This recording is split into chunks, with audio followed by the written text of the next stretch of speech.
মহিলার চাকরির টাকা স্বামীর সংসারে খরচ করতে তিনি বাধ্য না, এটা একান্ত তার। স্বামীর সংসারের সকল খরচ খরচা এটা বহন করতে বাধ্য কে? স্বামী নিজে। এখন স্ত্রী যদি স্বামীকে দয়া করে কিছু দান দক্ষিণা করে, কিছু দেয় আল্লাহর হস্তে, তাহলে সেটা স্বামীর জন্য খাওয়া জায়েজ আছে, সেটা দয়া হিসাবে। তা আমাদের দেশে এসব নাই। বহু ছোট লোক স্বামী আছে যে বউয়ের চাকরির টাকার সবটুকু দখলে নিয়ে নেয়, আছে না নাই? ইসলাম অর্থনৈতিক ব্যাপারে একেবারে পরিষ্কার অবস্থান নিতে বলেছে। আমাদের দেশে স্বামী স্ত্রীর টাকা পয়সার মধ্যে যত গোজামিল আছে, আর কোথাও এই গোজামিল নাই।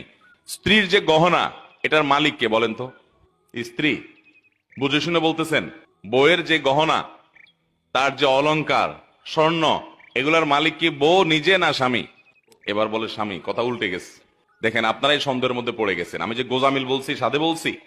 আচ্ছা, বউ মালিক যদি হয়, তাহলে আপনি বিদেশ যাওয়ার সময় এই স্বর্ণগুলা যদি বউর কাছে বলেন যে স্বর্ণগুলা দাও বিক্রি করে, আমার ভিসা কিনে বিদেশ যাব, আমি বিদেশে গেলে আবার তোমার কিনে দিব। বউ যদি বলে যে স্বর্ণ যেহেতু আমার, আমি তোমাকে দেব না, কারণ কেউ আমার কাছ থেকে লোন চাইলেই কি আমি দিতে বাধ্য? আমার বিশ্বাস হয় না তুমি আবার কবে চাকরি করে টাকা কামায় আমার দিতে পারবা কি পারবা না, সরি আমি তোমাকে দিলাম না। কি বলেন, এ অধিকার মহিলাদেরকে দেওয়া হয়? কোন ফ্যামিলিতে আছে এটা? কোন মহিলা যদি এটা বলে, ওই ঘরের ভাত কি তার কপালে আর জুটবে? কি বলেন? তাইলে মহিলা মালিক কেমনে হইলো? একটু আগে না বললেন মহিলা মালিক? তো মালিক হলে মালিকের এই দুরবস্থা থাকে? আচ্ছা, আরেকটা এক্সাম্পল নেই, ধরেন যদি কোনো মহিলা বলে যে স্বর্ণ গহনা এগুলো তো আমাকে দিয়ে দিছো তুমি, তোমার বাপরা দিছে, তোমরা দিছো, বিয়ের সময় মোহর হিসাবে দিছো, যেমনি দিছো দিছো। এখন যেহেতু এটার মালিক আমি, তো আমি এগুলো বিক্রি করে আমার ভাইটা বেকার আছে ওরে দিয়ে দিব, আমার বোনটা একটু কষ্ট আছে ওকে দিয়ে দিব, আমার বাপ মাকে আমি গিফট করব, অথবা আমি একটু মার্কেটিং টার্কেটিং করবো, আমার যা খুশি তা করবো। মহিলা যদি সব স্বর্ণগুলো নিয়ে স্বর্ণকারের দোকানে বিক্রি করে ফেলায়, কি বলেন, ওই সংসারে ভাত খাইতে পারবে? তাহলে সে মালিক কেমনে হইলো বলেন তো?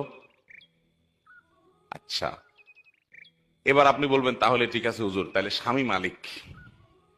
তাইলে আরেক ভেজাল হবে। স্বামী যদি মালিক হয়, তাহলে স্ত্রীকে যে মহারণা দিছে, এ মহারণা যদি তার মালিকানাই থাকে, মহারণা আদায় হয়েছে? বুঝেন নাই কথা? আপনি 5 ভরি 3 ভরি 2 ভরি স্বর্ণ দিলেন, কি বাবদ? মোহর বাবদ। মোহরটা এটা তো স্ত্রীর প্রাপ্য। আল্লাহ বলেছেন ওয়াতুন নিসা সাদাকাতিহিন্না নিহলা। মহিলাদেরকে এত ঠকান এদেশে ঠকানো হয়, পৃথিবীর অন্য কোনো দেশে আছে কিনা জানি না আমি।